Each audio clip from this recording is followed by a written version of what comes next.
મિત્રો, વિશ્વમાં એક ધર્મની જો વાત કરવામાં આવે તો તે હતો અબ્રાહમિક રિલિજન.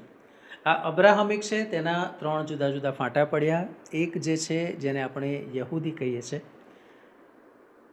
ત્યાર પછી જે આવે છે એ થોડા વર્ષો પછી, એટલે કે જ્યારથી આપણે કહીએ છીએ કે જે ઈસવીસન કહીએ છીએ, ઈસવીસન એટલે કે ઈસુની સદી, ઈસુનો જ્યારે જન્મ થયો ત્યાર પછીની, અને ઈસુનું જ્યારથી મૃત્યુ થયું તો એ જે છે તેને આપણે ક્રિસ્ટનો ગાળો કહીએ છીએ. એટલે ઈસુ પહેલાંનું પીરિયડ છે એને આપણે બિફોર ક્રિસ્ટ કહીએ છીએ.